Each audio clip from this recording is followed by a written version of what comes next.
Lieutenant, there's still one more thing. Can you tell me about your own primary sexual relationships? I beg your pardon, ma'am.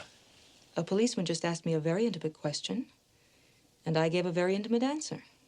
I think I have a right to know how that answer will be interpreted. And that depends on your intimate sexual relationships. I'm a married man, ma'am.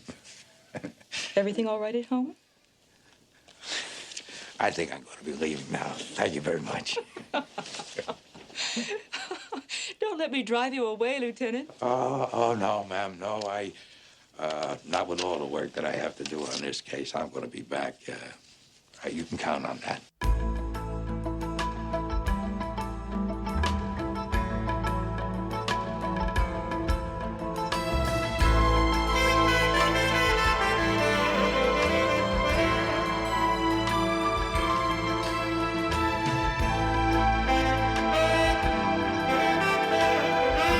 Hello, fellow Columbo fans. Welcome to the latest episode of the Columbo Confab podcast. This is Sean. And Steve. And guess what, Sean? What? Today, we're going to talk about sex and the Married Detective. But before that, I've got a question for you, Steve. Yes. If I was a dessert, what kind of dessert would I be? Tapioca? Fuck you, Steve. You would be Cherry's Jubilee without the fire. Just cherries and the alcohol. Oh, okay. I like that. Sounds good. Okay. All right. Okay. Oh, is this a cooking show now? What? Maybe next time it'll be a cooking show. Maybe next time. But for now, let's talk about... if there's only a Columbo episode where he cooks. Jeez, is there such a thing? I think we've got a couple more coming up, yeah. Let's not talk about cooking. Let's talk about sex, baby. Let's talk about you and me. Let's talk about Joan Allenby. Oh, boy. So, yes, Joan Allenby. She is a radio personality, not unlike Dr. Ruth from the 80s and 90s. What? Wait. She's played by Lindsay Crouse. Do you have any knowledge or anything you know about anything about? No, she looks really familiar though. I know I've seen her in other stuff. Well, fans of Buffy the Vampire Slayer may know her as a villain in one of the seasons, but I think her most famous thing that she's done is a film many years ago, even before this Columbo episode, called House of Games with Joe Mantegna. That's quite good. I heard it's quite good. It's been a long time since I've seen it. So, but keep on going. Sorry, Steve. So, do you think the Joan Allenby show is on the same radio station as Fielding Chase's show? Probably I think it's two different audiences. Two different audiences. Yeah. I think that she's probably on the same channel, but maybe a little bit later at night. That's my guess. So. Yeah, Fielding Chase is probably like, traffic. No, because when they were showing it, when people were listening to her on the road, it was during the day. So that's she's right. giving out sexual advice like during either in the morning rush hour or later. I don't know. Or they may be broadcasting it later on in the day and just recording it during the daylight. I don't know. It doesn't really matter. I don't know. So, Dr. Jones got this, she's a sex therapist, or as Columbo later calls her, a sex doctor. Good and title. She's got this this boyfriend who's her agent. His name is David, I can't remember his last name. Camel Knuckle. Yeah, sure, sounds good. And he's like her lawyer, her agent, and her lover. He's trying to get her, I think he's trying to get her a syndicated sex TV talk show. Yeah. Yeah. Like that old lady that used to do it. Not Dr. Ruth, but there was another old lady that would be on late at night. Yeah. She was white hair. Oh, God. I can't remember her name. Betty White? No, not Betty White. But she was skinny, a little lady like Dr. Ruth, older.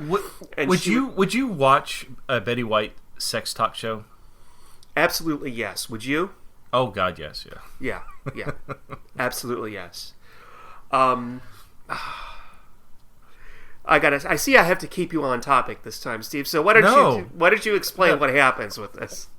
Well, okay, she has recently published a book, The Courtesan Complex, which I don't know what exactly it's about, but it's obviously got some embarrassing topics that that Columbo has to read through. As a matter of fact, that's a technique she uses on Columbo. We see throughout tonight's episode is that she tries to get him uncomfortable, and he walks away. He just gets befuddled and doesn't want to talk about his sex life or, sex supposedly with the supposed Mrs. Columbo. But well, she doesn't. I don't know. I really like. She doesn't just try the courtesan thing on Columbo. She tries it very well on David, her boyfriend.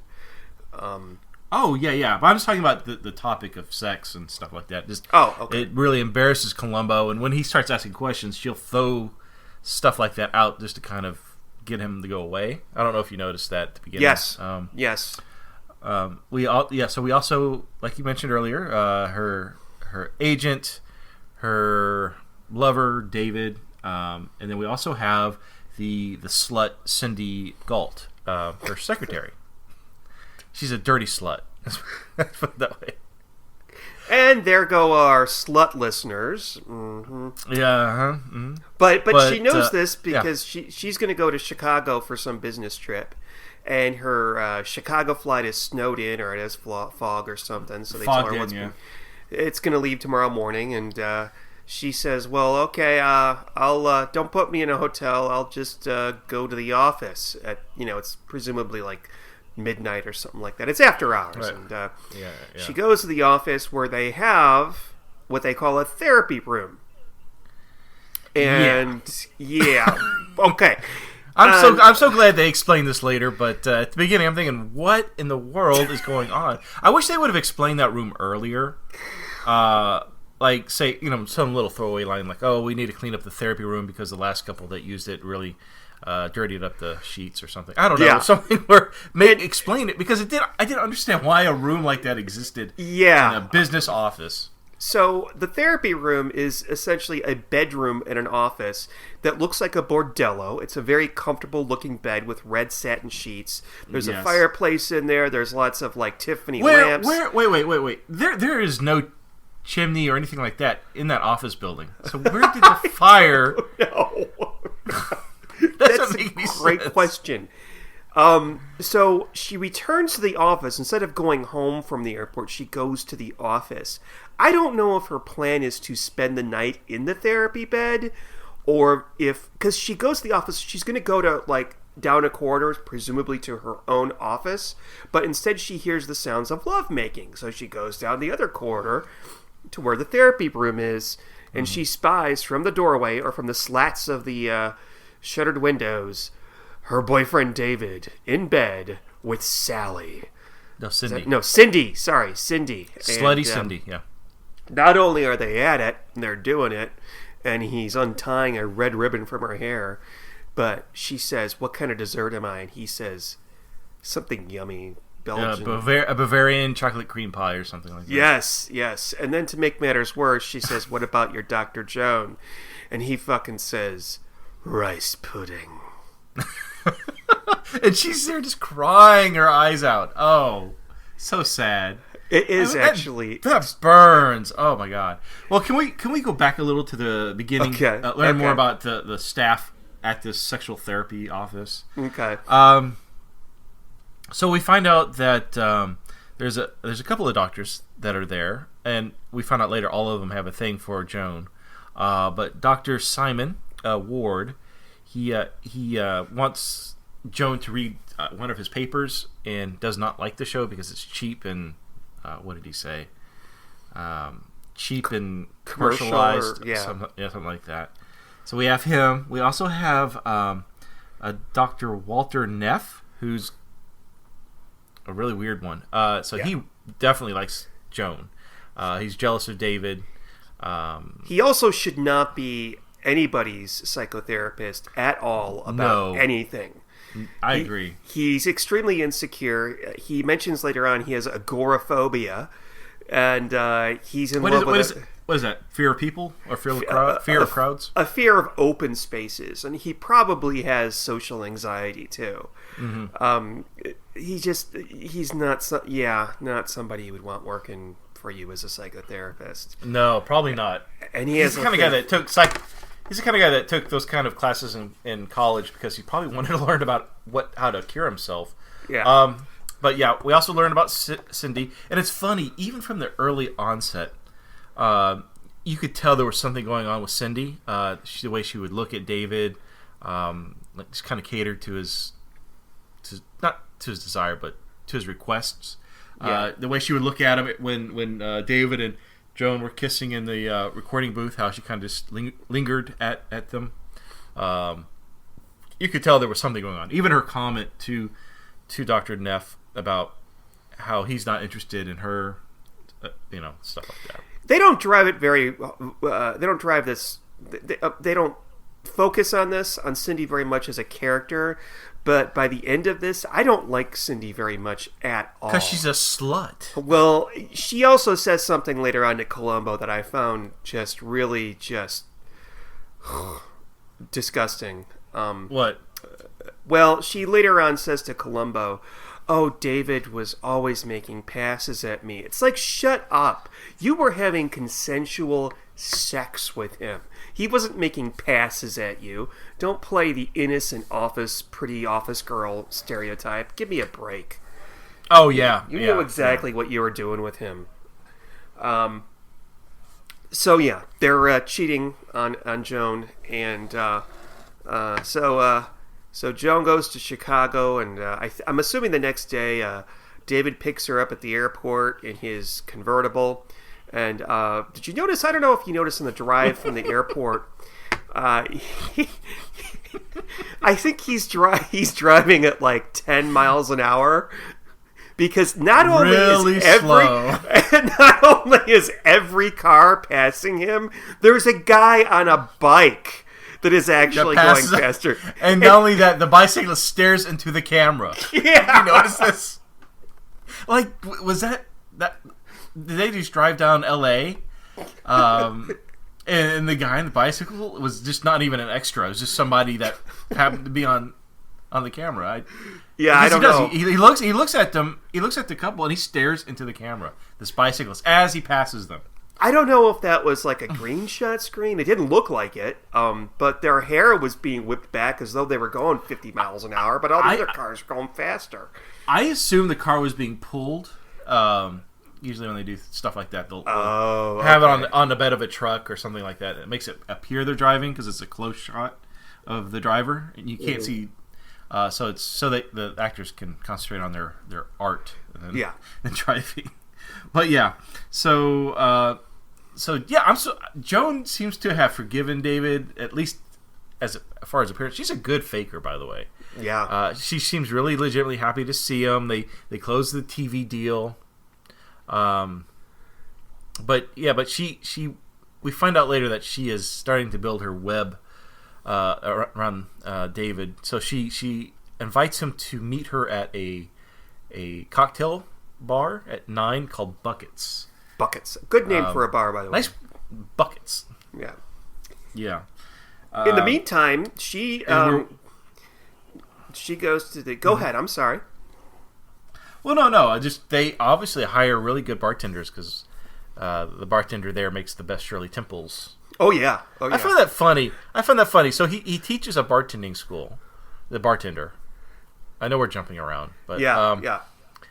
But the lesson 1 is Shirley Temples. I don't know what to tell you, but that seems a little off. It's like I really wanted to have a Shirley Temple at that point, because that looked like when the one that he made for Columbo looked really tasty. Did you ever order a Shirley Temple as a kid? Because that's who orders them. As a kid. Did you feel really grown up getting because it looks like a cocktail in a glass, like? No, but it looked like he did something more to the Shirley Temple than. Isn't it just like cherry? It's that machino cherry juice and like 7-Up or something. Yeah. But it looks like he was doing more with it. Like I don't I don't know. It looked like he was putting pineapple juice in it, maybe? I don't know. We're getting away from Dr. Joan. Sex in the Married Detective. Yeah. So she has a concert, a fundraising event to go to at the Los Angeles Center for the Performing Arts. I had to look that up. A place which we've seen a lot in movies with its fountains out front. I mentioned the fountains because we're going to be going back to that shortly.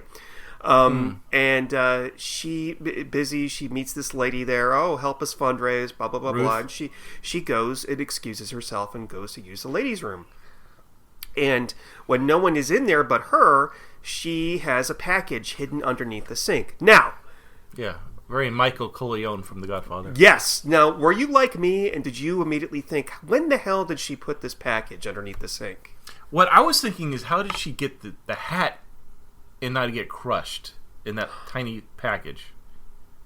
Like, she wore a black men's fedora, but it was perfect. It wasn't crushed or anything. I don't know how... That is a really good question. I have no idea. And she also changed into that outfit in the stall in the ladies' room and was able to... Did she put on all that makeup, too? No, she did. She put the makeup on she before... could've. Okay, so she puts on this getup. She looks like Mrs. White from Clue, a younger, sexier Mrs. White from the movie Clue. She goes to Buckets to meet David. And the bartender, who, as you mentioned, very good bartender, thinks that she's a hooker right away. I'm sorry, a prostitute. I'm sorry, a sex worker. I don't know what you're supposed to call them nowadays. A courtesan. A courtesan. That, yeah. Yeah, there you go. That's the PC way to say it. Yeah. The only person that recognizes her for who But she is, of course, is David. But he offers her free drinks, right? So why was she getting free drinks? Because she was a professional luring men to the bar, and therefore she was entitled to drink free. Because she was there to entertain men. And Is that a thing? I mean, honestly, I don't know. I have no idea. Do high-end prostitutes get free drinks when they go to high classy cocktail lounges? I mean, what's going on there? I'm willing to bet. I don't know, but it makes sense because she pays the bartender, and she's basically paying him off to keep his mouth shut. Like to not tell the management that there's a sex worker here, and then he gives her free drinks. Well, obviously there's other ones. There was another lady of the night at the bar asking about her. You remember that? Yes. I want to go to a high-end cocktail place and see if a high-end cocktail bar and see if there are hookers there. See if you could dress up and get free drinks. Yes, exactly. No, for real. I want to see like an actual high-class sex worker in the wild, in her natural habitat, picking up men, rather than one on a street corner. I've seen those, I think. So did you like the scene where this is before she goes out for the evening? So she goes home. She's taking a bath. Oh, that's right. Yes, she's unwrapping her silky underwear and her stockings, and so she's kind of I don't know how to what the proper word is, but she's kind of hookering up. She's transforming, hookering up. And I think she's a beautiful... The actress, I can't think of her name. I know you said it earlier, but... Lindsay Crouse. Yes, she's a beautiful woman. I mean, I thought it was very strange. Guys, except for Dr. Neff, all guys were kind of ignoring her until she, dressed up in her little black outfit. Lisa. They did a very good job of making her look professional and, antiseptic, in her professional garb. But then when she transforms, they made her look great. I mean, she was gorgeous. Mm-hmm. She's got a really nice body. You could see it when she puts her negligee on. But I could see why David was instantly attracted to her at the bar. Well, yeah, and like one of the scenes when David's taking her to the airport, or no, I'm sorry, walking her out to the limousine that would take her to the airport. Mm-hmm. She's wearing like this grandmother shawl. She's really frumpy. Mm-hmm. So yeah, I mean, I guess if you want to attract a man, you don't dress. I wouldn't think you would want to dress like that. Yeah, no man's gonna want to sleep with you if you dress like their grandmother. Yeah, I guess. Well, if you're going to attract men, you dress nicer. You don't, maybe not the seductive sultress that she dressed like at Buckets, but yeah. So she brings. This is what she does. She brings David back to the office, to the therapy room. Oh, no. Oh, what? Okay. We're missing clues. We gotta discuss the clues. All right. Okay. So, so like you mentioned earlier... Because I love clues. Yeah, Joan is now dressing up as her alter ego, Lisa. That's her name. Mm-hmm. And so her next thing to do is to get out of the performing arts theater, make her way to Buckets. Oh, yes. And as she's leaving, she not only bumps into Helen, who's kind of the... I don't know, like the chairperson, or whatever. Yeah. She bumps into her and Dr. Neff at the same time, which places Lisa, which doesn't make any sense for Columbo later, but places Lisa there instead of at Buckets. And now, that's interesting. That's true. That's what happens later on. But when I'm watching it, I'm realizing, oh, I get it. She's so dressed up that even the people who know her or just talk to her aren't recognizing her. No, they don't recognize her. Yeah. Yeah, interesting enough, only David recognizes her at the cocktail place. It takes him a second because as he walks into that bar, he's eyeing every girl. Guy's a hornball, but he finally sets eyes on Lisa or Joan, and then he realizes after a closer look, oh, that's Joan. Oh my God!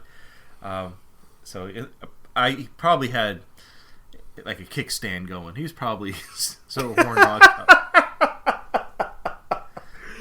Yeah, he certainly did, at least up until maybe about 20 seconds before his life ended. Less than 20 seconds.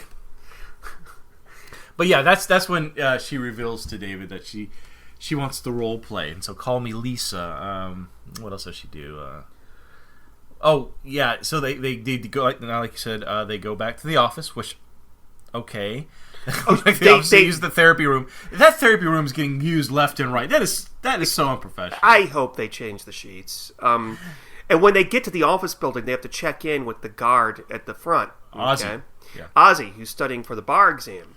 And it's very awkward when he brings her in dressed like Lisa. Mm-hmm. Ozzy knows who David is. So David goes up and signs in while she's holding back. All he has to do, because Ozzy sees her, and Ozzy, he doesn't want any Ozzy to question who she is. All he needed to do was say, oh, that's Dr. Allenby.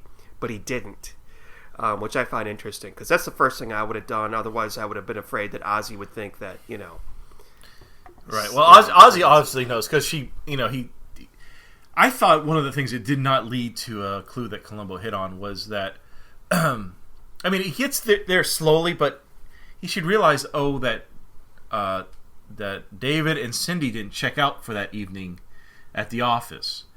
He would have been kept records, and he would have known, Cindy and David didn't check out until 3 in the a.m., but he would know Joan showed up at midnight. I'm using random times here. I don't know what time they were leaving and going, but he would have records of that, and Columbo would say, oh, she showed up when they would have been in the office making out.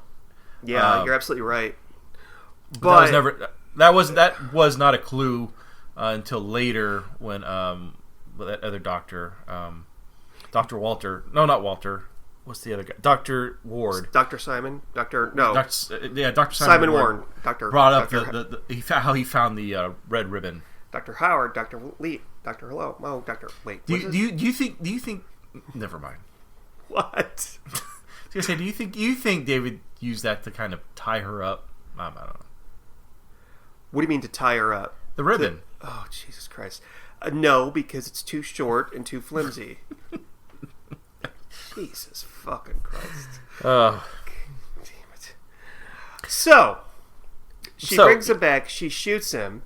Can we go ahead and just assume that it's implied that she gives David a hand job with that glove? Yes. Can we? Yes. I know they don't show it, but he's really enjoying something going on in his pants. He is extremely turned on. The actor, I mean, if they didn't have their clothes on, this would be full-on softcore porn. Yeah. It's an extremely seductive thing that she does, and he is just going mad. And who wrote this? Shara Denise? I mean, what's going on? Yeah. I feel like, and I know I'm saying that in jest, but I really feel like Peter Falk got really sexual in his older age, and the only thing I could think of was he was married to Shara Denise, and so I don't know. Well, Shara Denise did not write this. I'm sorry that if you're looking for facts and research, I don't know who wrote this. I should put that in a database, and then we can compare and contrast. About. But he was starting to draw naked women. What else did Columbo start? This got really kind of sexual towards the end there, don't you think? This isn't exactly towards the end. This is only the third episode from the 90s. I know that, but it just seems like after Shara Denise, things went sideways. So. Well, okay. All right, if you want to... So, let's break down what happens in the therapy room. Right. So, again, hope to God... I wonder if the Russian lady cleans up in there. I'm sure she does. We got to talk about her later. So she tells David to close his eyes. His shirt's unbuttoned. He, I guess, got his hand job. Let's just assume. Let's just say yes. He got some kind of pleasure. She tells him to close his eyes and that she's going to service him. So she pulls out her gun, which we find out later that she purchased, which, it was funny that it was a weird edit when she was going through her clothes, and it looked like someone gave her a gun. Yes, and she had a collection of guns, and that's exactly what I thought. Yeah, but it was like a man's hand handed her a gun. That's all you saw was a man's hand give her a gun. She picks it up. That's all. It's the hand. I didn't see a man's hand. That's interesting. Yeah, but I'm like, did she buy a gun? Who's this guy? Like who? Well, that's interesting because later on we find out that the gun store clerk is a woman. Is it? Yeah. I thought it was a man. Okay. I may be wrong, but I thought that the Columbo says she said that she was nervous. Maybe. I don't know. But so she pulls out her gun. David stands up because he's scared now. He sees that a gun's being pulled on him, and I love this scene. It's when Joan says, "David, what kind of dessert am I?" Then she shoots him. Oh. And about the 2-second shot that we have of his face, we know that he knows exactly why she's doing this. And boy, oh boy, did he fucking have it coming. I would have shot. You know what, though? I think there's two types of people. Okay. There's people who, when they find out that their significant other is cheating on them, there's those that would kill their significant others like she does. And then there's those that would kill the other person. And then there's those that would kill both of them. I think I would kill both of them. But in this case... Yeah, why didn't she go after Cindy? I think she... I don't know. I don't know. I would have been mad at Cindy. If I would her, I would have arranged for Cindy to be fired. But I think that would have been too obvious. So... yeah, I think she would eventually would have gotten rid of her, but that slut. So Joanne leaves the building. She goes back to the concert hall. That's when a guy sees her walking towards the building. And what does he say? He has a really stupid pickup line. Wait! I'm so sorry. Can we back up for just a minute? What? Okay. Yeah. What? So she does a thing after she kills him. She ransacks the room. I'm not sure why she ransacks the room. She smokes a cigarette, puts the cigarette out in the crystal ashtray. Well, she breaks off part of the cigarette because she doesn't smoke. Even though she was smoking a cigarette when she met him in the bar. Smokes just a part of it, puts it out in the ashtray. And then she has some blood in a vial that she basically sprinkles like she's using a salt shaker onto the floor. Yeah, wait, I didn't catch that. So she's sprinkling blood on the floor. Okay, so her intention is to make it look as if David did something to a woman and then the woman shot him. Like he hurt her and she was bleeding. That is a terrible, terrible clue. Or a terrible fake clue. Because the way that she was sort of sprinkling the blood, it looked like somebody was taking blood and pouring it out of a vial. It didn't look natural, you know? And also there's no blood on David. I don't know. I'm just saying that she was trying a little bit too hard. And of course later on that becomes a clue. Yeah. But I think it's interesting about the smoking part because when she bumps into Columbo, she obviously has a disdain for him smoking his cigar. So I guess she doesn't like smoke. That's interesting.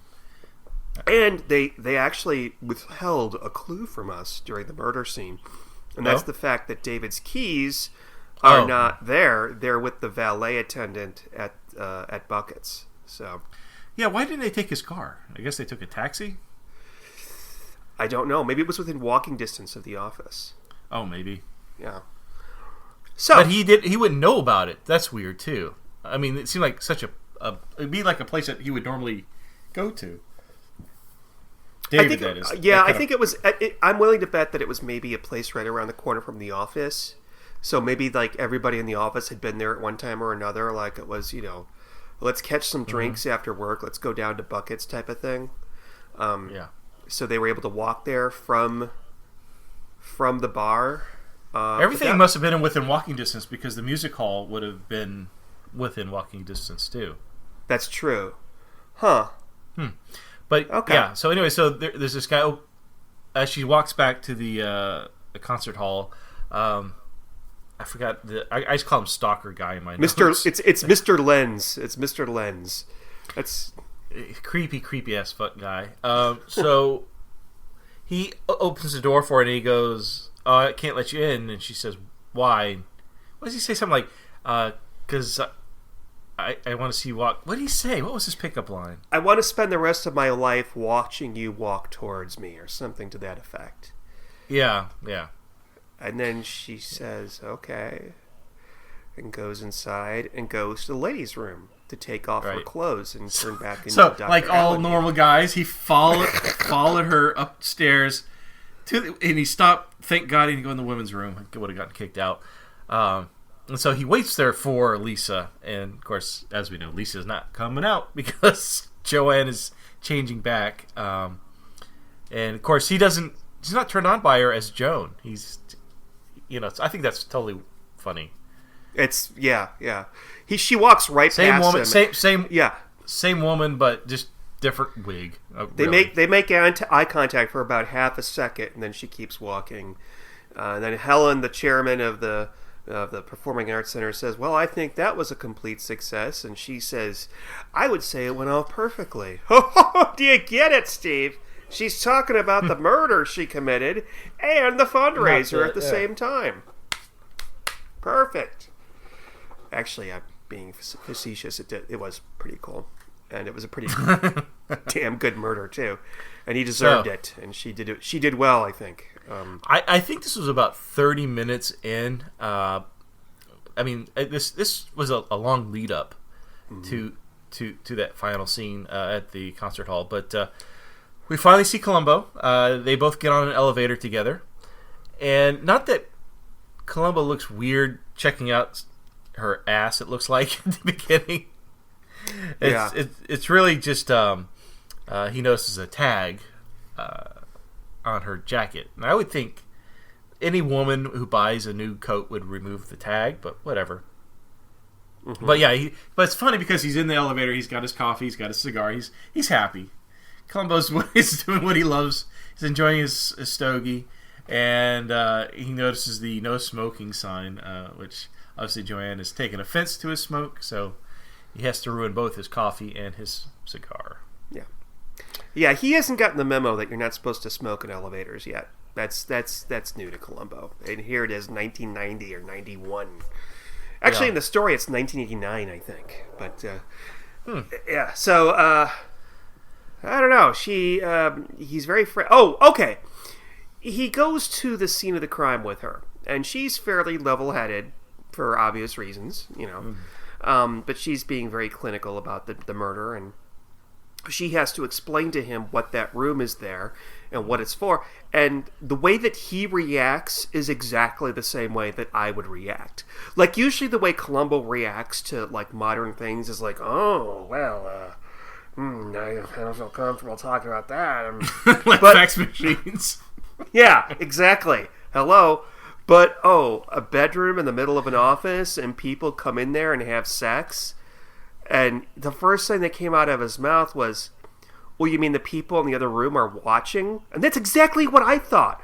Yeah, well, like, the way the slats are, obviously, someone could walk in, like she did, and watch the whole thing. Yeah. And you know somebody abused that, like Cindy, slut.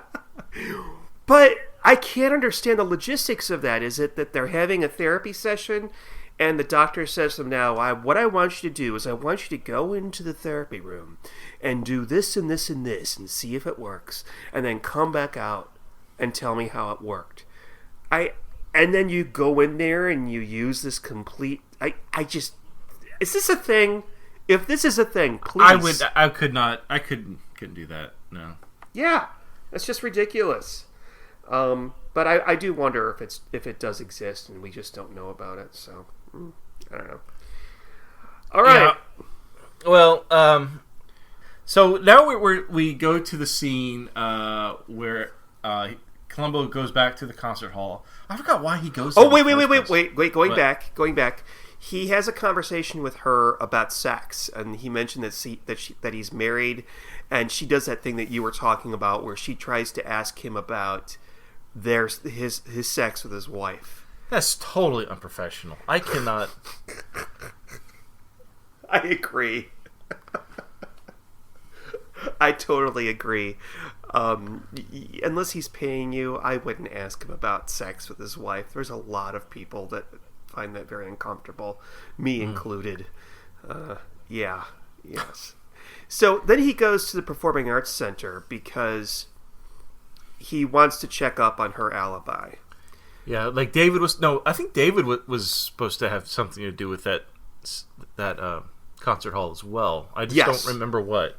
He had it written down on his date book that he was supposed to be there.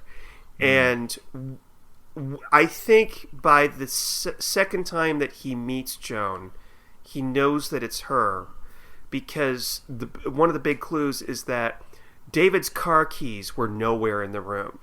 Okay? And what's interesting is I watched last night, my parents are here visiting, and we watched Try and Catch Me. And the victim's car keys are a big clue in that too. Well, it turns out that David's car keys are, as I said, with the valet parker, the valet attendant at the Buckets bar, which means there's no way that David could have gotten into the office building, right, unless his killer also had an office key, which means the killer also works in that office, and who's the most likely suspect but his girlfriend. So he needs to check up on her alibi, so he goes to the Performing Arts Center to talk to that lady Helen. Okay? I'm surprised Joan didn't set up Cindy for this. I thought she was going... I hadn't seen this in a long time before I saw this for this, watched it for this, and I thought that she was going to. Totally. I would have done it too. It would have been a lot cooler if she did, but it didn't ruin it for me. But yeah, I agree. He's like, well, who else had someone who had a crush on David and would have had keys? That would have been Cindy. So we got to have to talk about the possibly the worst 20 seconds of Columbo that ever exists. I was wondering if you were going... I was waiting to see if you were going to bypass this scene or not. Oh. Makes no sense. It makes... Why did we see this? For those of you... Let's put like an episode about sex. A sex therapist. We have to have little kids in school uniforms? What? What an uncomfortable scene. I mean, you could have placed this... For those listeners who may not have seen it, or don't remember it. Why don't you tell them what happens in the scene here at the performance Okay, center? so yeah, Columbo's going to talk to Ruth about whatever. Helen. What I call her? I think her Ruth? name is Helen. Dr. Ruth. No, yeah, Helen. And so they're watching this performer with a tuba, a sax tuba, talk about, I guess, the instrument. All these like young girls are there, and they're like their school uniforms, and so none of the kids want to play the tuba because the guy's like, "Who wants to try a tuba?" And nobody. Well, how about the guy over there in the raincoat? So Columbo starts to play the tuba. I like how they introduced him. He goes, "Do you play the tuba?" And he goes, "No, I'm a policeman." Or no, he goes, "Are you a musician?" He goes, "No, I'm a policeman." All the kids like, "Yay!" They all clap to that. But he plays the tuba for like you say 20 seconds. It felt like a lot longer than that. I didn't time it, but it's I really do think it's possibly the worst 20 seconds of Columbo ever.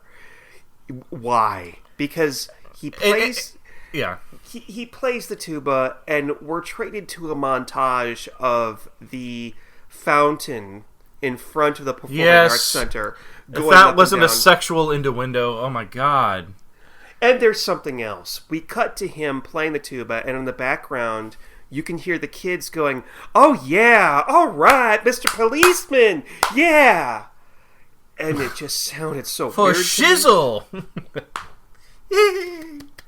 So did the not the instructor but the musician who's playing the tuba, doing the class, did he come off as kind of like a sexual pervert to you? Because doesn't he say something like, this is a very delicate, very delicate instrument and has a very tiny hole. Isn't that what he says? Did he really say that? Did he really say that? Yeah, I did. I don't think he sounded half as gay as the way you just made him sound. Okay, we're losing a lot of listeners. Let's see, the gays. Let's say the women. That's how he talked.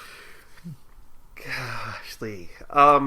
I thought it was very sexual. And then they had a tuba march with him and Columbo playing the tuba. Oh, man. Do you think that was actually Peter Falk playing the tuba? Or did they just have, like, in post, they added it? I don't know, Steve. If you had to put money on it, which would you bet? I don't think Falk knows how to play the tuba. Me too.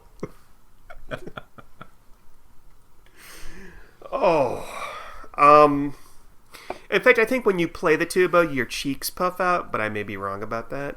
But he's not Louis Armstrong. Come on. Yeah. So Joan. Okay, so they go off on their little tuba parade, and that's when we see Joan sneak in. Of course, they don't see each other, Columbo and Joan. She sneaks in because she's got to get her clothes, Lisa's clothes, out from under the bathroom. And I'm really impressed with whatever tape she used. That's some really strong shit.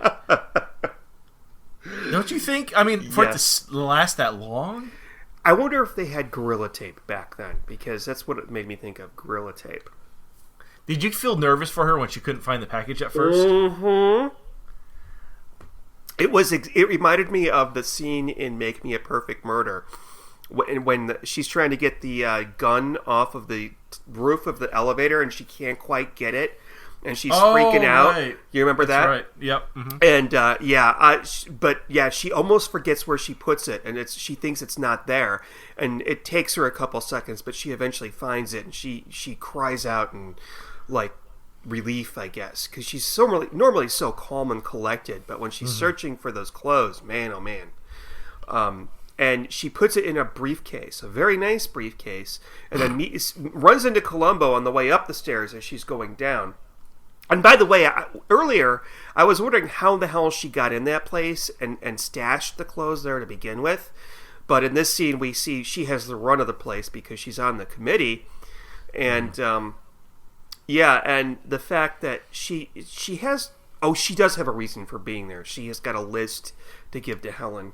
Yeah. And the thing is in her briefcase, and Columbo goes through this whole thing of how beautiful the briefcase is, and he's touching it, and she has him hold it for a second while she takes something out of it to give Helen. She's really living on the edge here. She's playing it very dangerously, very close with Columbo.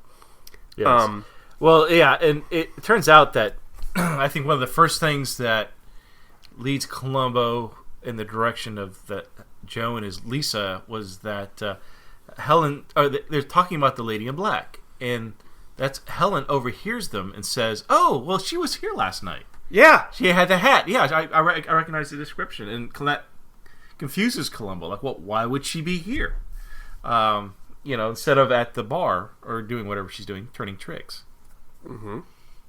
And then he goes to the bartender school. Now, yeah, I want whoever is, if anybody out there has been to bartending school, I want to know if bartending school is anything like it is in this, where they all have to dress up in a bow tie and vest, and they've got their own little station. And do you really start with Shirley Temples? Lesson 1, Shirley Temples. Yeah. And anyway, he talks to the bartender. He finds out David was picked up by some sex worker named Lisa, and they even made a point of making the cash visible and all that. I don't know. Yeah. And after that, and I think it's interesting. After talking to the bartender, Columbo says, "You would make a great police officer or a great detective or something." And he goes, "I like the job I have," or something to that effect. That I enjoyed what I'm doing. I enjoy the job I have, and that's actually a recurring theme in this, which we'll bring up later. But yeah. So the next scene is Joan is at home. She's decided she's going to burn the Lisa outfit, and so as she's getting ready, she takes the briefcase to the, what do you call the front of the fireplace? The hearth. Yeah, that's when Columbo, in his perfect timing, he rings the doorbell. So she lets him in, and he's talking about how cold it is. Oh, what a beautiful fire! Let's enjoy the fire. He says something very interesting. He says he compliments her on her house, and she has a house plant hoarding problem. There's way too many plants in that place, and he says, "I've been to many pretty houses, man, with all the murders and all." I go, what is that? I know what he's talking about, but yeah, I thought it was a beautiful home, by the way. It was. Yeah. So he notices it's one of those fireplaces that has two sides, which I always thought those were cool. I always liked those. So you could be on one side and be on someone could be on the opposite side. So he sees the briefcase on the other side. And what does he say? He's talking to her about random stuff, and he sees the briefcase on the other side of the fireplace. He says, "And I'm going to see about that briefcase over there." And so he goes scampering over to the other side, and she's nervous. Like, she's obviously really concerned. Like, what does he want to see about the briefcase? And only because he was concerned about the getting too hot, the leather cracking from the heat of the fireplace. Which I thought would have been another clue that she just recently placed the briefcase there. Because there wouldn't have been any fire damage. There wouldn't have been, you know what I mean? You know what? You're absolutely right. Why would she be in her nightgown holding a briefcase in front of the fireplace? That's absolutely true. Do you think he suspected her? Do you think because he was feeling the briefcase? He sat down on the couch. He had the briefcase in his lap, and he was feeling the side, saying, "Oh, you're lucky you didn't get heat burn or heat damage." But he does, and I don't think Columbo does anything by accident. Really, he tries to leave with the briefcase. Yes, okay. Was that intentional? I think it was. I like to think that he realizes she was about to do something, and it involves that briefcase. She seems nervous about the briefcase when he was talking to her earlier that day. So I think he realizes there's something about that briefcase. I agree. I didn't think so the first time I watched this, but watching it again, I agree. Yes, I watched this twice, more or less. And that makes a lot of sense because here it is at night. She's got this briefcase. She put it next to the fire. As you said, it hasn't been damaged by the fire yet. She's in her nightgown. And Yeah, and he knows it's her at this point, and he knows probably she dressed... Why do you think he knows it's her? What makes you say that? I think he knew as soon as he found out that the valet had David's keys. As soon as he found out that somebody had to have let David into the office. Maybe as soon as he found out that they were lovers too? Yes. So by now he knows this because, well, he knew they were lovers right away. Yeah, and you know, she never reacted when he brought up that at the very beginning when they first meet Columbo and Joan, that David was with a lover because there's lipstick on the cigarette, whatever. The way she reacted was very calm and collective. If they were lovers, maybe that was made her a prime suspect because she didn't react the way he thought two lovers would react, or a lover would react from the death of one. So maybe that was... She makes up excuses like, well, I don't like to feel sorry for myself or something like that. But even the most professional person, you gotta have, she's been with the guy for 3 years. I mean, right. It's interesting about the character because she fell to pieces when she found out he was cheating on her. And obviously she's a very cold, calculating person because within a day she planned the whole murder. And she's really hiding her emotions here. I mean, what I'm trying to say, she's not hiding any emotions because she killed him, but she would be the type of person outwardly that would act like this probably because she's very clinical and very professional and she said to him at one point, I'm used to, being dealt shocks. It's, no big deal. Okay, so he was with a prostitute and all that. Right. I'm sorry, where were we with this? So Columbo tries to leave with the briefcase, and this is where he does his one more thing. He does it a couple of times. He 4 times, I think. He leaves, comes back, and lets himself back in. Columbo's like a vampire. You invite him in, it's over. He's going to have access all the time. He's just going to come in whenever. Don't ever give Columbo the invitation to come into your home. Yes. Because there's never privacy after that. Yes. And he's got a really good clue that he lays on her. She planned to spend the evening at the office, the night that she found out about the affair. But the cab drove off after she left it. So he asks her, why didn't you ask the cab to stay?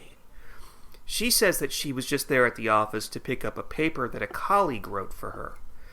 Right. Or not for her, but a colleague wrote.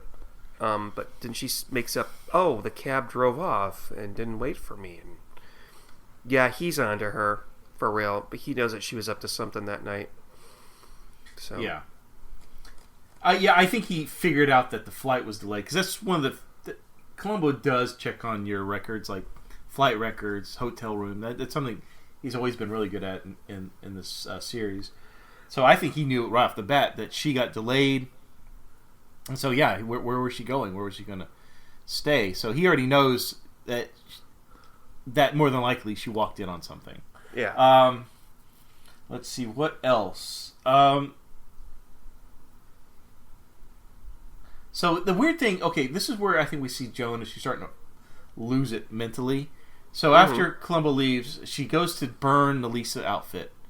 And she has this change of heart. She takes out the hat and she puts it on. Then she goes back upstairs and dresses back as Lisa. And then has a conversation with herself. Very kind of Fight Club-esque. Her mind has now separated into 2 different characters. There's a Joan and a Lisa. And they're talking to each other. This really cool scene I liked where it was a mirror, a 2-way mirror. And so you're looking back and forth. Lisa's on the left side of the mirror, and Joan's on the left side, which has a lipstick cross the mirror, and then on the right side is Lisa talking. I thought it was a really clever scene. That was a really clever scene. And you're right. She's beginning to lose it. And I think that the lipstick cross against Joan, I think, indicates that Lisa is now in control. Yes, absolutely. And it's such a silly horror story trope, but it totally works for some reason, even though this isn't a horror story. Yeah. That was very well done, and which is interesting because when I was younger and saw this for the very first time on TV, I hated it. And I don't. I'm Really? sorry. I know you want us to reveal what we think about these things at the end, but I liked it this time when I saw it. It was believable. So there's some more clues about the crime scene that he talks to her about, and one of them is that you can tell a person's blood type by their saliva. And the blood type of the person Yeah, who wait. Is that even true? Is that even true? Can you tell the blood type from saliva? I don't think so. Maybe you have gingivitis. Maybe that's what you could tell. If you get saliva on a cigarette stub, you're smoking the wrong way. I'm gonna Google it right now. I know that's very unprofessional, but I don't give a shit. Can a person? Wait, can you tell? I would think it would be more like you could determine if the person was a smoker or not, because the nicotine would be in your saliva, and if she only smoked one cigarette, maybe the levels wouldn't be that high. So I could almost say, oh, we know she wasn't a smoker because her saliva there wasn't much nicotine. I don't know. I don't know. I'm making that shit up. Okay. So the answer is there any possibility to test a blood type without taking blood? Not at this time.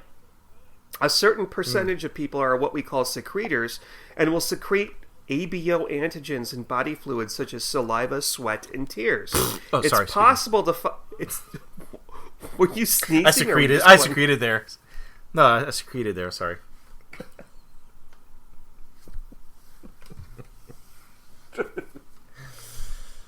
What? Hey, some of us have, issues, man. Don't make fun of me.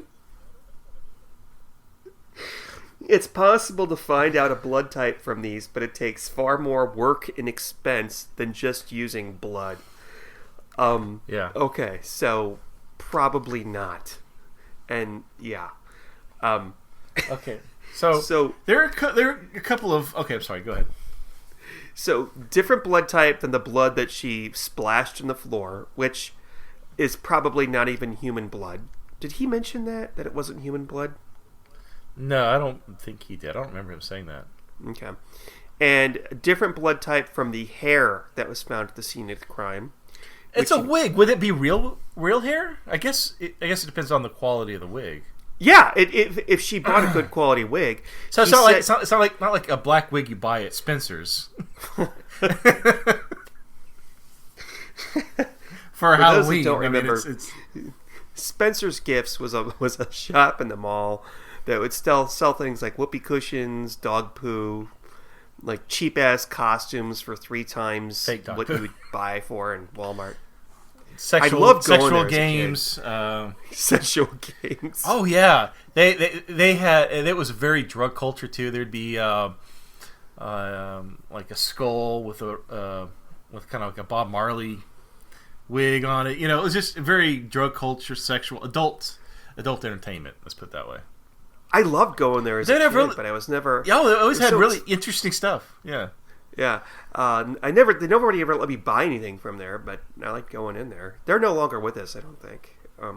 No, we've got a place here in Austin called Planet K. They have a chain of stores here in Austin. The owner of which used to live by us. Anyway, they sell similar things. Where was I now? Okay, so Columbo goes back to the theater. And he bumps into Sergeant Burke, which, by the way, we've not discussed Sergeant Burke at this point. He's a young detective. He's helping Columbo out on this case, kind of giving him clues and relaying phone calls, that kind of stuff. I don't think his involvement is as much as some of the other sergeants in other stories, but yeah. Go He's ahead. got a couple of scenes. So, anyways, they're back at the Theater Arts Center, and Sergeant Burke is at the top of this main stairway. Columbo's at the bottom. They're relaying stuff back and forth. Columbo's telling him, I want you to do this, I want you to do that. And during this conversation, there's this odd couple of these two guys, And Oh my God, yes. They remind me of Statler and Waldorf from the Muppets. The real life version of Statler and Waldorf. One's a tall, skinny guy. The other one's like a fat, trumpy one with a mustache. And they're in a performing arts center, so they very well could have been them. So they're going upstairs to the balcony, no doubt. Yeah. It could have been. I don't know if that was intentional or if that's just my mind coming up with wishful thinking, but I don't know. But they say something weird happens here. There was a joke here somewhere because they're in between Sergeant Burke and Columbo going up the stairs. Columbo's at the bottom of the stairs. Sergeant Burke's at the top. And Columbo says, I want you to talk to everybody who was at that charity fundraiser and talk to everybody that had contact with the lady in black. And these two guys, Statler and Waldorf, look at each other and then turn around and start walking back down the stairs as if they're going to leave. The fuck was that? Yeah, I thought I missed something there too. I wasn't real sure. That didn't make any sense at all. Yeah. So Columbo heads back to the office. There's a lot of back and forth in this one. It seems like every scene's a different location. So yeah, he goes back to the office. He wants to talk to Joan again, and she's got a session, like a group session. Oh God, yes. This is funny. I would want to sit in. I would be curious what they're talking about. She's got like eight or nine people in there having, intimate session about their sex therapy. And, and what does he do, Steve? It's just so unprofessional what he does. No respect whatsoever. What does he do? Once you invite Columbo in, it's over. He opens he opens the door and walks in. And she says, "Excuse me, Lieutenant, I'm busy here." And he apologizes. "Oh, I'm sorry." Like, okay. But then he steps out, comes back in and says, "Do you mind if I sit in?" And she's like, "No." Like, Columbo obviously has no concept of psychotherapy or doctor-patient confidentiality at all. Right. Well, I think at this point we realize that she's getting annoyed with him now. The politeness is done. She's tired of him interfering in her life because he's not going away. And I'm sure that's in the back of her mind that she thought she could take care of him. As a matter of fact, when we had that earlier scene with Joan and Lisa, and Joan asks what we're going to do about Columbo, and Lisa says, "Oh, I can handle him. He's easy." Mm-hmm. But I'm starting to wonder if Joan's realizing she can't constantly deal with his interference. Yeah, absolutely. And I think even being there, we found out later. Funny scene before we get there. Funny scene is Columbo goes into the therapy room. He decides to jump onto the bed, which I would have done. It has like a bear rug looking thing at the foot of the bed, and he looks up and there's a mirror. Yeah. Yeah. Have you ever slept in a room with a mirror on the ceiling, Sean? Not to my memory. It's possible I may have, but I don't remember it. I wasn't in the company of people who I'd want to be sober with. How about you? No, I've never been. Have you ever wanted to see yourself having sex, Steve? When I was young, probably be something to look at, but now, no, I don't think so. Old agree. Age does not agree with me. No, I would pay money. I'd probably be embarrassed. Yeah, I would pay money not to see me having sex. I mean, I'd pay to see others having sex, people I didn't know, but no, not me. No. So anyway, So we find out that the office is full of gossip. And maybe that's why Joan is nervous about him being there all the time, because now everybody's starting to see him as a fixture of the office because now they all talk to him. So the first person that he talks to is Dr. Ward. He says, "I found this ribbon the next day." I think he even says it's Cindy's. Does he say it's Cindy's? Yes, he does. It's the type of ribbon that Cindy would wear in her hair. Yeah. He talks about what else? I don't know, but he asks like some advice. I need to talk to Joan about something, and I like the advice that Columbo gives him. Something like, "I advise you to do the right thing." It's exactly what he tells him. Yeah, and the doctor's like, "Yes." I'm like, "Oh my god." How hard is it? Your word of advice is just do the right thing. That should that's not be, fine. Which is great. Okay, great scene, fine. Then he continues to walk down the hall. He's going to get out of there. And Dr. Walter Neff stops him and pulls him into another room. Right. And tells him that he has a crush on Joan. And now that David's dead, maybe this is the time to make his move. And he tells the lieutenant that David wasn't faithful to Joan. And I don't remember if he says that he was screwing around with Cindy or if Columbo puts two and two together based on what these two guys tell him. Yeah. Well, they also wanted to let Columbo know that they didn't like David, but they wanted to be upfront and honest that they didn't kill him. And I think Columbo even goes, "Well, you don't necessarily look like a woman in black." So. Yeah. But yeah. I think they wanted to be upfront about Columbo that they didn't. Eventually, he was probably going to find out that neither one of them liked David, and they wanted to be upfront and be ahead of it, so to speak. So they want to be suspects. And then he gets pulled aside a third time by Cindy, who complains to Columbo that David was coming on to her. Right. Which kind of pisses me off because here she is besmirching his dead name when she was in a relationship with him.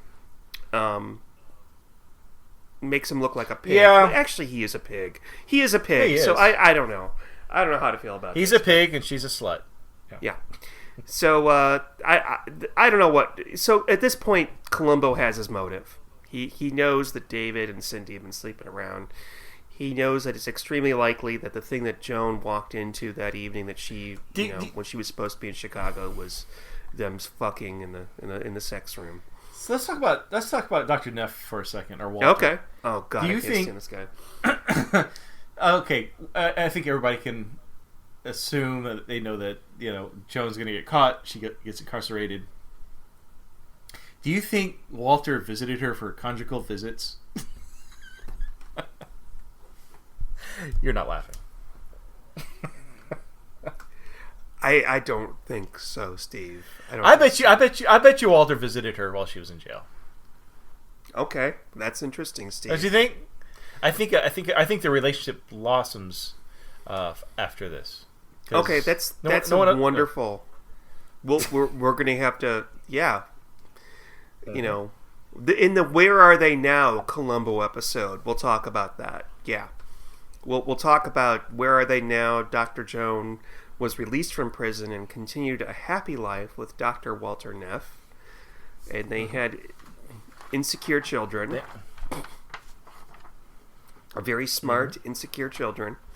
I don't know. Sure, Steve. If you want to continue, could you? Yeah. Okay, well, fine. I thought it would be fun to talk about. But all right, back to the story as is. So Columbo goes back to the theater because... I'm sorry I'm ruining your fun with that, Steve. Yeah, I you are. Really... I hate you. So Columbo gets a call from Sergeant Burke. He goes back to the theater to meet the stalker guy. So he comes out, and I guess he tells him the story of they get a name. They found out the girl's name is Lisa. How strikingly beautiful she was, and how she never came out of the bathroom, which I found really creepy. That a guy would. How long did he hang out outside the woman's bathroom? Oh, it must have been until he realized. An hour? Well, no. But it couldn't be that long about? Because she went in. Oh yeah, that's right. It must have been for the rest of the evening. That's right. Because she went in and she just changed her clothes, came out. Yeah, you're right. Yeah. So how long was he standing there? It's my obligation. Excuse me, Miss. Excuse me, Miss. I know you're just cleaning the bathrooms, but could you see if there's this gorgeous, beautiful woman with this cut-down dress down past her belly button and black hair and a hat? Can you see if she's there?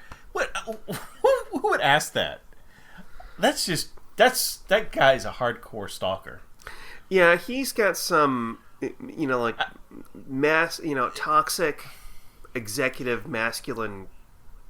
$20. He didn't ask anybody. He went into the restroom himself after a while to sniff the toilet seats.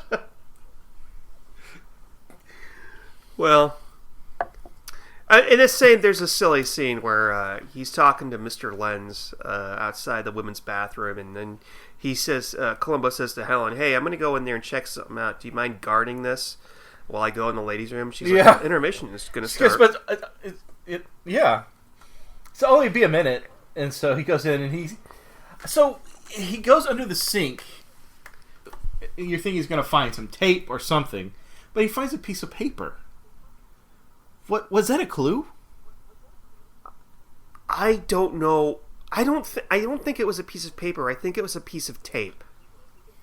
But the piece of tape gave away pretty easily for being tape that held that package so securely earlier. Oh, see, I thought it was a piece of paper. It was a piece of tape. It was a piece of tape that was white on one side, black on the other side. But more importantly, I guess, is that Columbo's holding up the line of ladies lining up to go use the bathroom, and when he walks out, there's like 30 people waiting for him to get out, and he's, I'm sorry. He apologizes to every single one of them as he. And so maybe this is the clue that he maybe is actually married. Okay. Why do you say that? Because he knows you don't hold up a woman going to the bathroom. Oh, okay. All right. Yeah.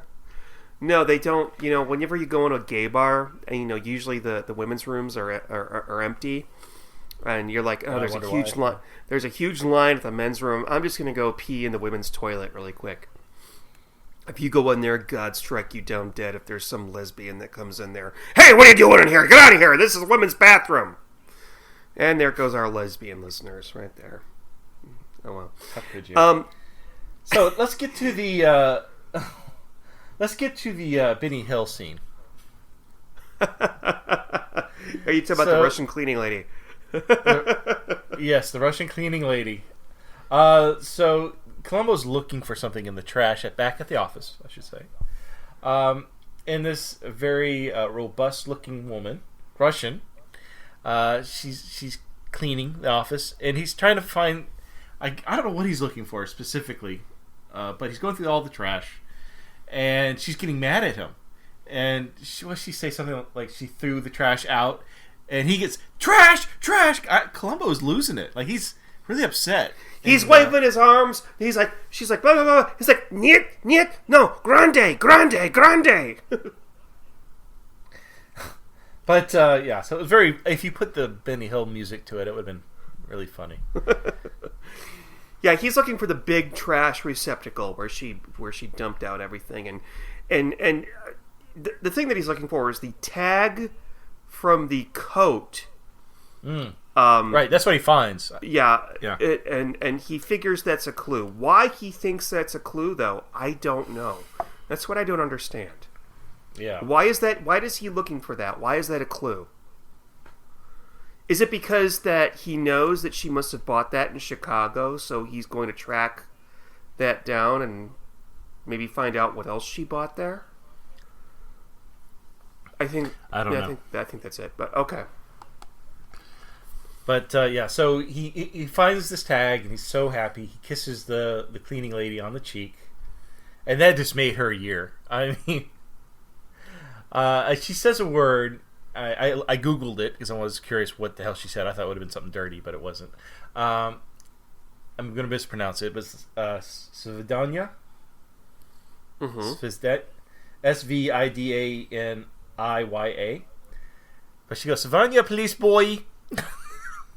I thought she was like offering him sex or something. What does that mean? It means goodbye. Oh, okay. Yeah, kind of boring. Now, if she did offer... Oh, God. Steve, where is your mind? You thought that she was offering him sex. Can I remind you of the title of this episode? It's Sex and the Married Detective. So therefore, every person that you come across to in the story wants to have sex with Columbo or with Joan or whomever. Yeah. Yes. Don't you mean okay? Okay, all right. Okay, so after the Benny Hill scene with the Russian cleaning lady, Columbo decides he wants to bring the stalker guy to Joan's home, so he can relay his story to Joan.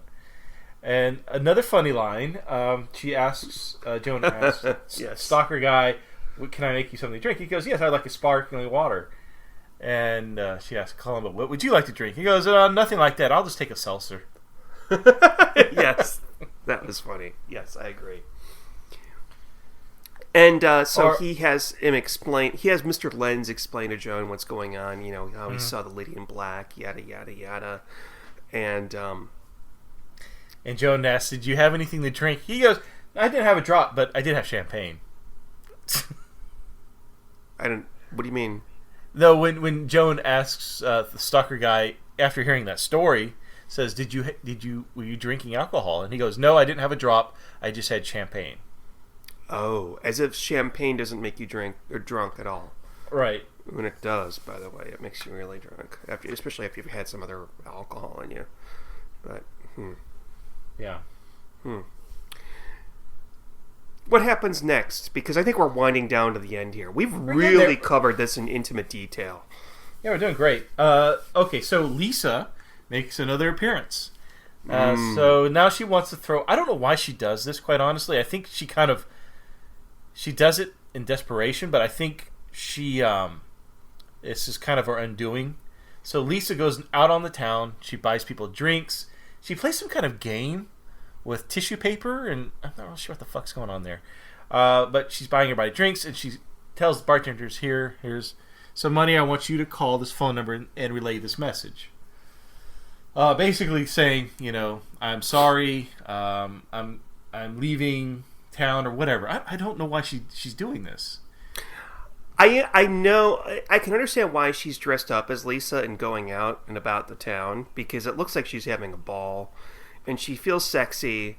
And when you're an older person and you can dress up and feel sexy and everybody's paying attention to you, that's a great feeling.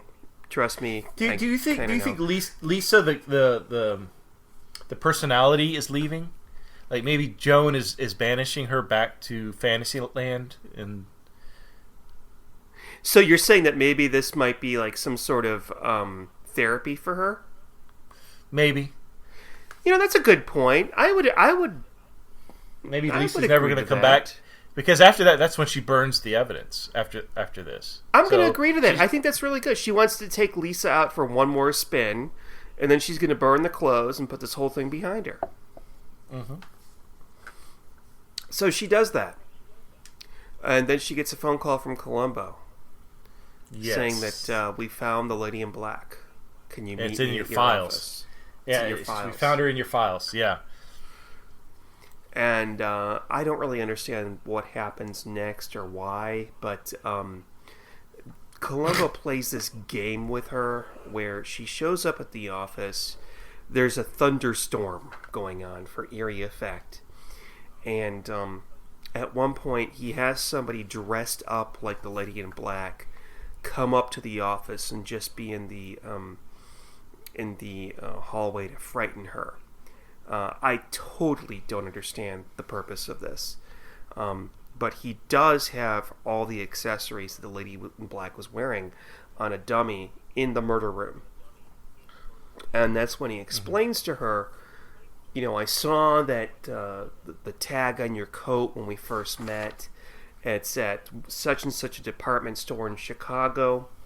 You purchased that on credit, but we interviewed some of the other salespeople, and they all were able to tell us that you purchased also a number of other items with cash, including a black long-haired wig, a black men's fedora, a black dress, etc., etc., etc.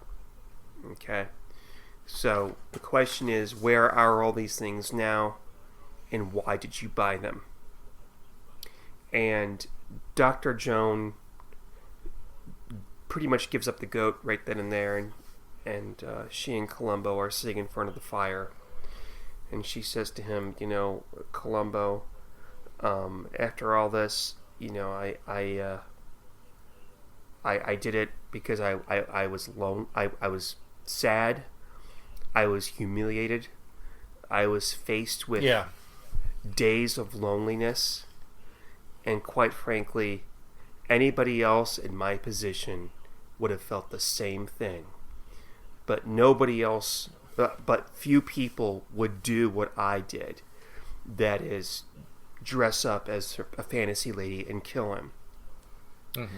And the lieutenant says something to the effects, yes, that's right. Actually, ma'am, I've enjoyed our talks very much.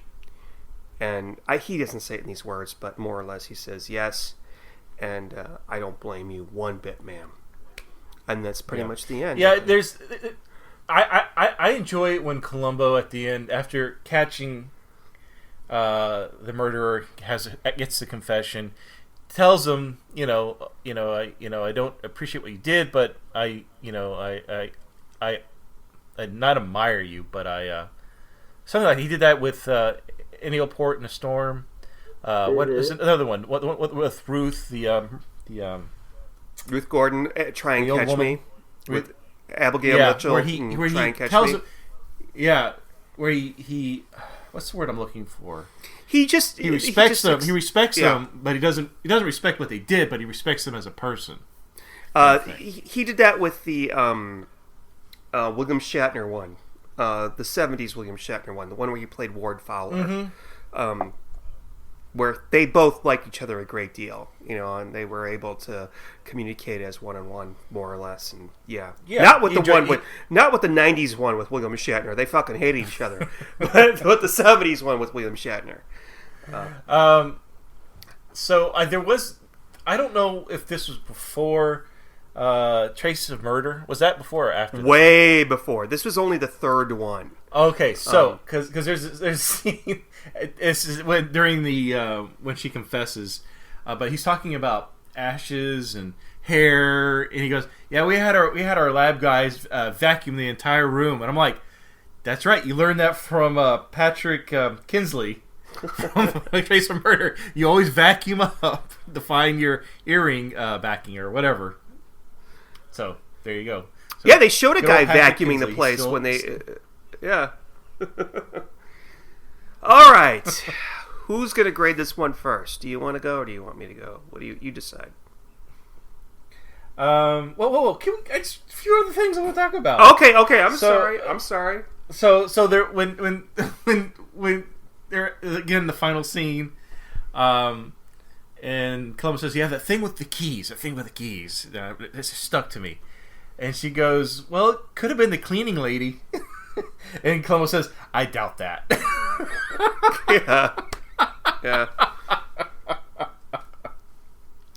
Yeah. Oh. Okay, I'm sorry. I just wanted to bring that up. He did bring up one clue at the very end that didn't really work as a clue, is that the ashes in the ashtray, there weren't enough ashes for an entire cigarette to be smoked, like the one that was stubbed out, because she snapped off part of the cigarette. What that's supposed to mean, I'm not really sure. That doesn't make any sense at all, because does that mean that the lady did not really smoke? I don't know. I don't know either. Like, what would have been bad if you left half a lit cigarette? You didn't smoke it all the way down. Well, it was smoked all the way down, but there weren't enough ashes for it in the ashtray for it to be smoked all the way down. Yeah. Unless maybe the person threw it out in the fireplace. I don't know. So, is there anything else you want to bring up before we No, I know there's one other thing, but I forgot. But anyways, okay, so let's review it. Sir, do you know where I'm going to grab my number for reviewing? There are a few good numbers in here. This one I have no idea because I forgot to look for it. Okay, I'm going to let you go first. What would you rate this, Sean? 1 out of 500 milligrams. Wait, 500 milligrams. Oh, that's the amount of cigarette ash. From a typical cigarette, I don't know if that's true, but currently if you smoke a full cigarette, you leave 500 milligrams of ash.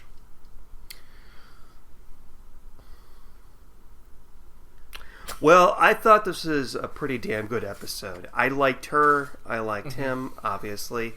The clues were really solid. There were things that bothered me. I thought that the sex room in the middle of an office was kind of tenuous, but you kind of rolled with that after a while after you found out about it. There was one thing that bugged me that was really dated, and that was the Peruvian pipe music that they played sometimes. I didn't know. But I kind of had to let that glide over me and just pay attention to the story itself. I'm going to have to say that this is probably one of the better 90s episodes that we've talked about, and I'm going to give it a 452. I actually really like this, and I had a memory of not liking this, and I was really pleasantly surprised last night, really late at night, with my scotch, watching this, and it was pretty damn involving. Like, I had, bits and pieces here of memories of it and all that, and I was pleasantly surprised, and it was pretty solid. Like, as a Columbo story, the only thing I think that maybe it faltered a little bit is that you mentioned she starts to lose it when she's talking in the mirror to herself. Mm-hmm. I think that she probably, the performance would have helped a little bit by watching Robert Culp and seeing how he slowly devolves with each conversation that he has with Columbo into like a mess. She contained her composure throughout most of it, but I think that's just the way how Dr. Joan Allenby is. And at the end, maybe I guess she had a bit of relief that she was caught, and she was happy to tell Columbo about it, and she was happy that he sympathized with her. Yeah. And I think that it was a pretty strong episode. Yeah, I mean, there was no padding. The only padding that there was the tuba scene, and that was only 20 seconds. So I'm not going to fault it for that. That could be fucking taken out. I don't know why they chose not to take it out, but I can't really downgrade it because of that. There are better episodes, so that's why I'm giving it. What did I say? A 421? 452. 452. That's why I'm going to give it. You know what? I'll give it a 421. Okay. Okay, 421. 452 makes it sound like way better than others that we've rated, but so 421. And I'll leave it at that. It was pretty good, and I thought. Now, Steve, before you give your rating, I want to tell the listeners a story.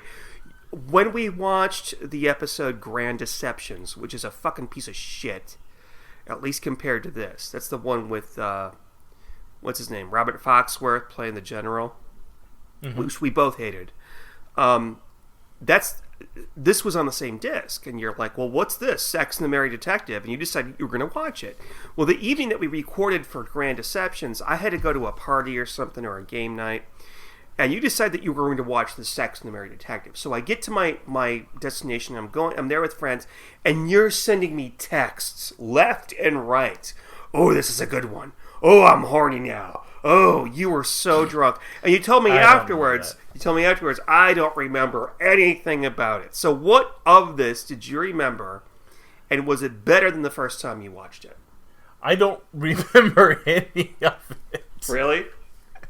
There were hints and flavors, like, it kind of looks familiar here and there, but I know I watched the whole thing now because I remember certain things that were at the very end, but I couldn't tell you what happened in that scene or anything like that.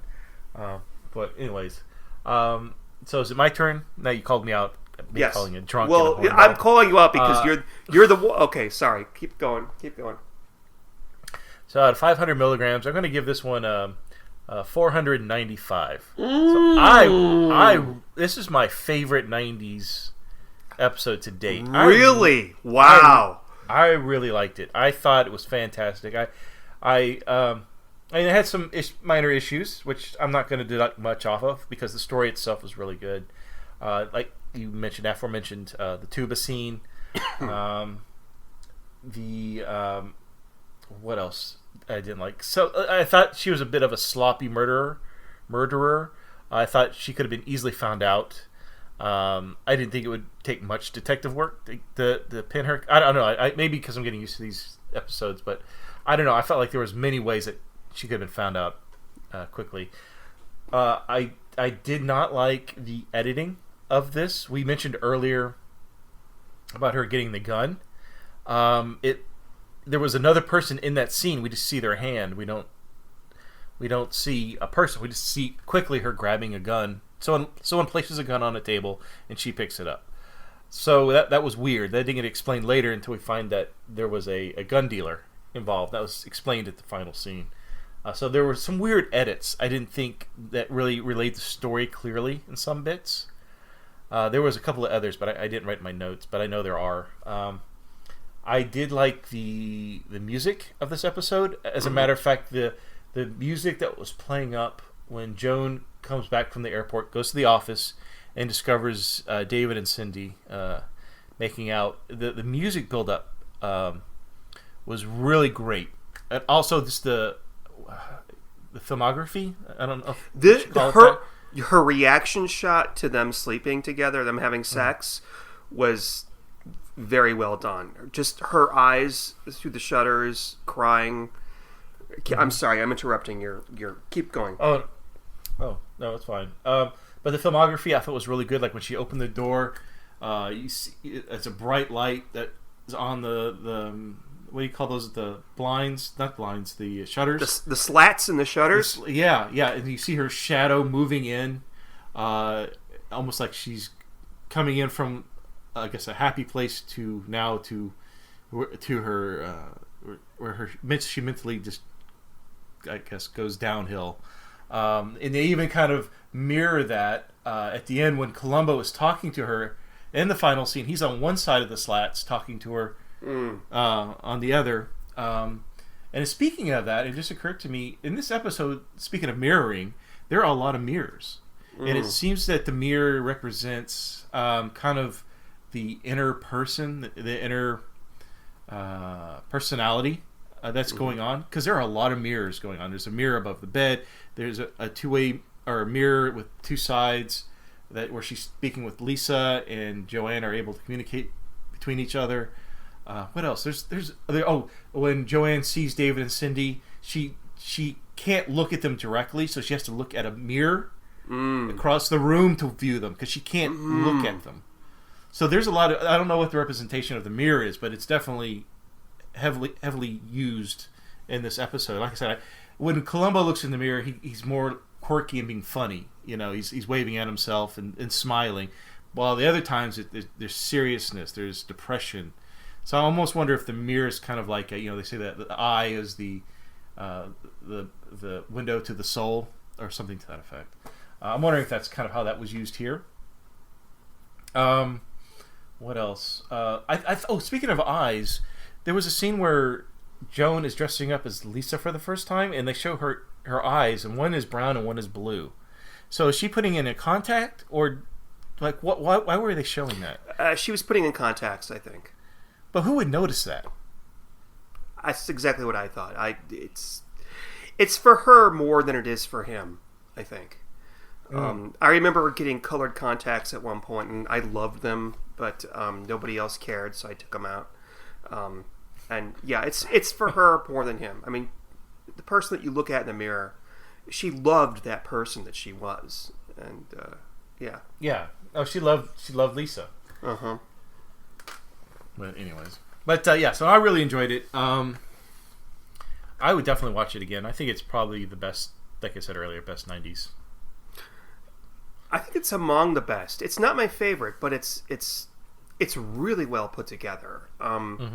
There is something about her as well that I can't put my finger on, and I'm talking about the actress Lindsay Crouse. I felt that maybe her performance is a little bit too wooden at times, but it didn't ruin it for me. I'm going to say this for like the third time. I was so pleased that it was so much better than what I remembered, because when I would tell you, we've got X number of 90s episodes to go, and 2 are not so good and one is good. This is one of the not so good ones that I was thinking of.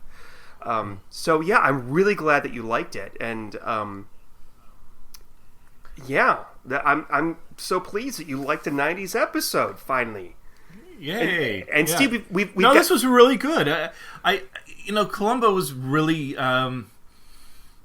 really on his game. I typically like the '70s, just because the character of Columbo I find more entertaining. But man, it was just on the ball for this episode. I loved it.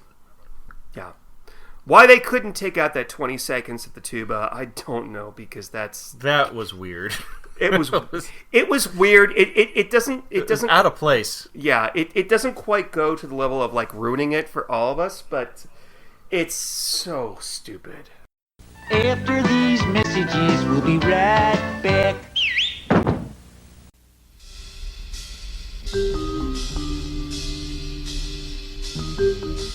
David Mamet. He's got a feel for the way people talk and think and cheat and love. And he's got the Pulitzer Prize to prove it. Now America's most exciting writer makes his directorial debut. Join him in the House of Games. Slowly look over my left shoulder and tell me if you see him. Yes, he's just crossing the street. The Players. A sucker born every minute, huh? And 2 to take him. A woman of one world. You want to see how a true bad man plies his trade? Yes. Seduced by the thrill of another. We're about to sting this guy. I'll do it with you, please. Discovering that danger is the ultimate high. What is life without adventure? A man who offers you his trust. You gotta tell. A tell? You're telling me the hand that has the coin. You want to know a tell? His confidence. You watch this guy and tell me. Does he play with his gold ring? And takes you. Do you want to make love with me? For everything you've got. The Game. In or out? Rule 1. Don't volunteer anything. Secrecy. However strange things seem, keep your mouth shut. Rule 2. What is it you think I want? Control. Somebody to possess you, to take you into a new thing. Rule 3. I don't understand how this works. Deception. You keep looking for the tell. Rule 4. Police, don't move. Survival. I've got to get out of here. Rule 5. Ignore all other rules. We've lost $80,000 we borrowed from the mob. I should have turned around the first moment you brought the broad. In the House of Games, there's no one you can trust. Who brought the damn cop? Not even yourself.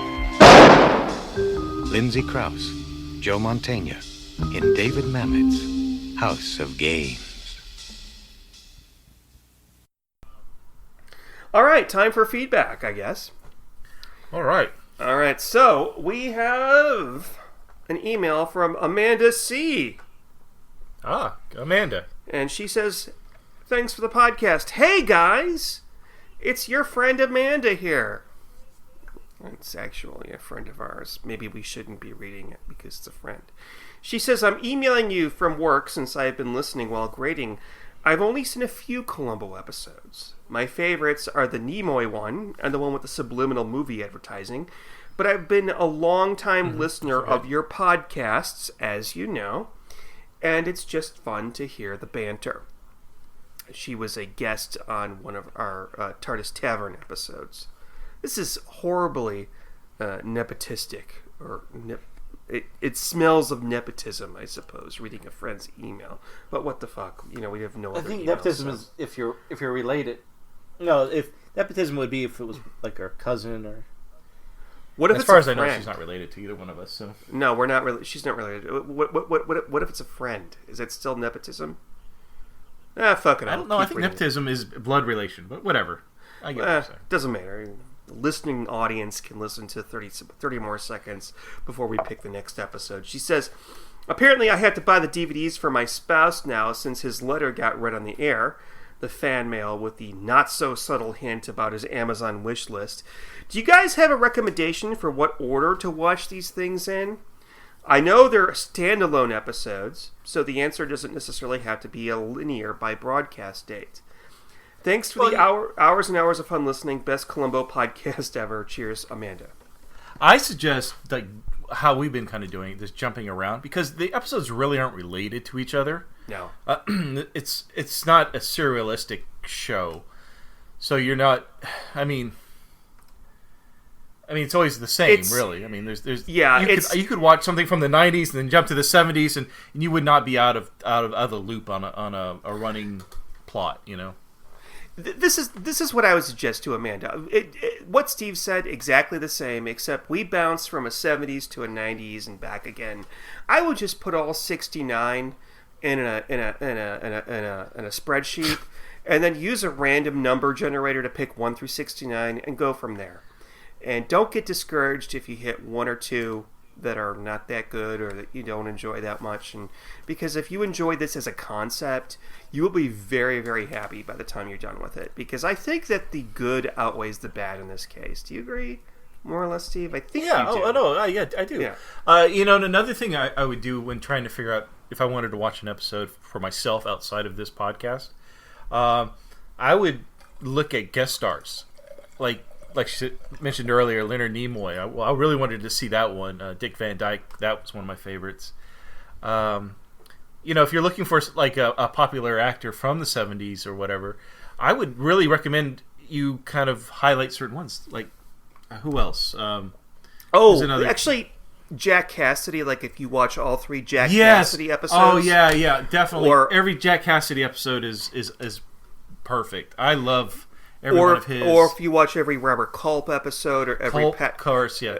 Patrick McGowan is really fun to watch, all of his episodes together, because they are so completely different and weird. That's the trifecta right there of Columbo villains. Culp is great. He's very manic. Though there's only one episode I liked it, but I didn't like him in it, was the Columbo Goes to College one. I thought he was really wasted. That's not a real Robert Culp episode, because he's in one scene, he's not even the murderer. That doesn't count. Yeah, but that's fun. I would do that. Yeah, do it by murderer. And McGowan, I love him. I don't care for his characters very much, but his voice is so... And he's got just an odd accent, and the way he speaks is so original. He kind of has an upturn at the end of his sentence. You know what I'm talking about? It just says, "Hello, Steve. I didn't know you were coming out." I can't do it right now. I know.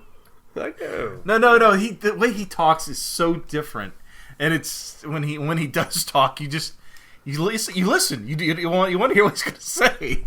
And all his characters all have that same accent. I love it. Wow. Even when he's trying to do an American accent. When he does an American accent, it's even better.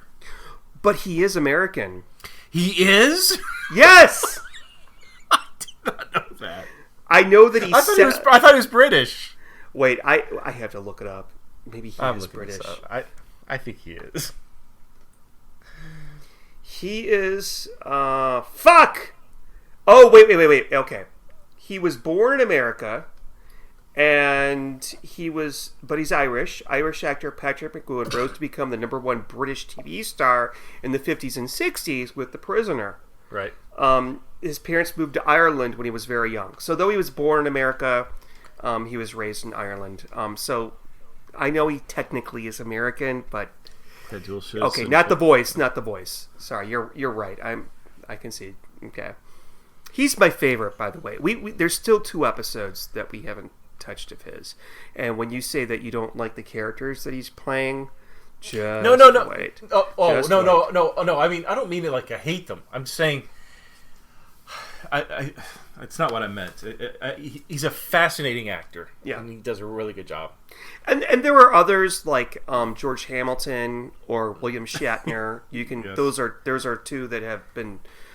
They've done a pair of episodes, one 70s, one 90s, which is fun to look at. Yeah. I like the early Shatner one. That's my favorite. I'll be honest. Really? He plays the detective. Was it Lassard? The detective. Lestrade. Lestrade. Lassare's in Sherlock, right? No, Lestrade is in Sherlock. Wait, is it Lestrade? You're right. No, wait. And Agatha, Lucerne. It's Inspector Lucerne. Lestrade's from Sherlock Holmes. Did you get upset when Cindy trashed Agatha Christie at the beginning of this episode? If anything, she'll help you sleep. Yes, that was a little upsetting. But what would it basically? If you're either into Agatha Christie and reading that, or it will make you sleep. And there are Agatha Christie stories that will make you fall asleep. I just recently read one, so fair enough. But I think that the book that she gave her was Murder in Mesopotamia, I'm guessing, but that is not one that will make you sleep, so I don't know. Although it would be great if it was a murder that involved a lady that dressed up to kill somebody. Oh, yeah. Oh, my God. What? She gave her a Poirot book to read. I know that because it was, I could tell by the cover, it may have, I'm not going to say what, it may have been the book After the Funeral, which involves something like this, where somebody dresses up like a person. I have to look into that. Listeners, if you know anything about that. I wouldn't be surprised that the writer or director would insert something like that in there. Yeah. So. Okay, so I think it's time. Or sure, Denise. I do like that question. What order would you watch these in? And I think kind of random, but blocks of actors would be good. Blocks. Well, of you know what? We one little question from Amanda, and we talked about it for 7 minutes. I do. Wait, I have a question for you, Steve. Though. Yeah.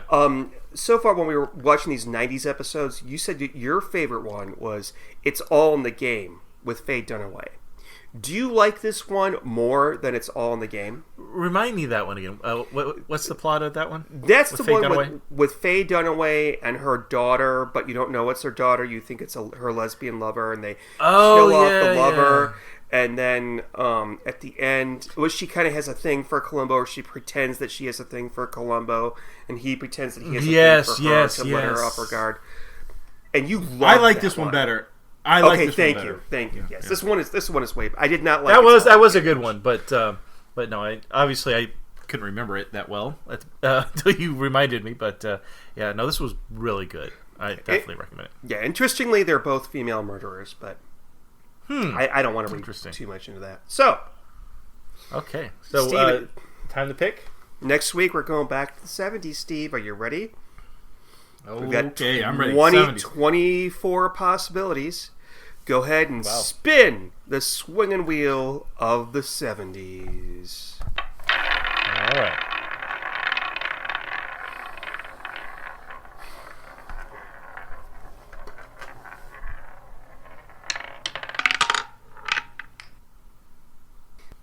It is going to be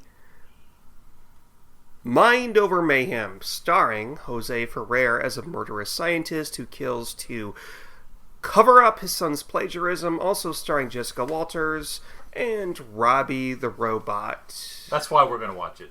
Oh, that's why I want to watch it. Now, you've seen this one before. Yeah, I have. I thought I saw it with you. I can't remember. You did not see it with me. You saw it on your own. Dog is in this too. So yes, Dog has a huge prominent part in this story. Not a really huge prominent part, but more than usual. Robbie the Robot, also seen in Forbidden Planet, and what else? Well, he was in a lot of robot movies back in the 70s. Mork and Mindy, Lost in Space, Insert. No, that was a different robot. Not the main robot, but I will bet you anything he was in Lost in Space at one point.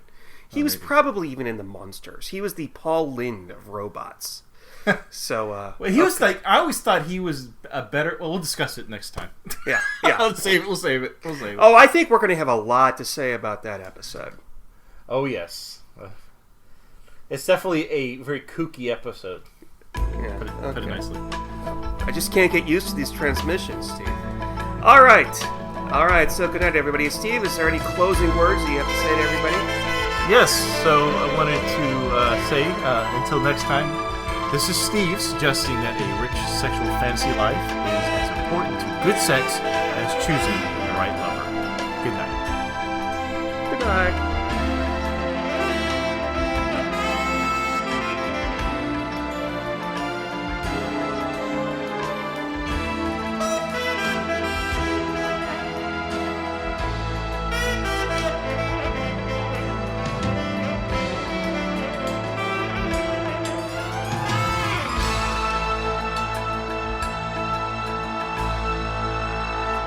Thank you for listening to the Columbo Confab podcast.